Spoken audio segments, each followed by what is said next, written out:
Mike, Ryan Howard signed a big contract the other day. Three years, $54 million. He doesn't have to worry about doing this arbitration game for the next 3 years.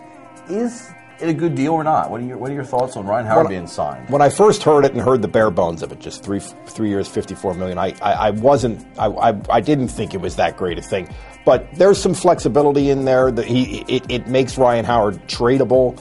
And if that's what it comes to in a couple of years, and certainly the Phillies aren't any worse off doing this. I mean, this is about what he would have been getting paid anyway. If he has a big year this year, even just one big year out of these three in this contract, then he probably would be leaving some money on the table in that third year. I would think. So I mean, it's pretty much a wash. It doesn't. I think the idea that you avoid arbitration, people think that's a great thing. I don't think that's a great thing. I think it's an okay thing. It's no big deal. Sending a good message to the clubhouse, maybe a small factor. Thing, sure, yeah. And maybe he's got his mindset better too.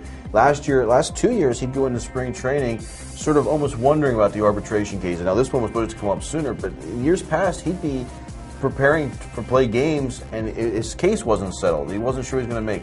Now, it's funny. I'm not sure how big a deal that is I guess what I'm saying. I don't know. I don't know. Put yourself in his situation. You're going to make $18 million or you're going to make 15. Clubs arguing about how well you're writing stories or how many times you dangled a participle and you're upset about that. That's right. Would it linger a little bit? Although I've never seen you dangle a participle. It's unthinkable that I would, but I understand what you're saying. I think sometimes we need to put ourselves in those terms. I think we'd have a residual effect with how we'd work a little bit. Well, maybe we would. I'll buy that, Starkey. One of the things that bothers me a little bit about this is we're thinking, well, this gives them flexibility for trading because actually it's in the contract that the next 2 years, if they trade him within the next 2 years, they give him $1 million if they trade him.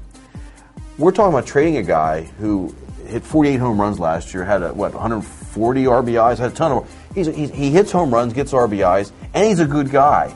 I hate the fact that it comes down to money is why we're thinking about trading this guy. This is not a Barry Bonds. This is not a jerk. This is a good guy. Well, I think it's money and almost equally importantly, if not more importantly, age. I think he's the kind of big, slow-moving guy who age is not going to age particularly well. At least historically, guys like that don't. So that's a big part of it. Age and major league experience.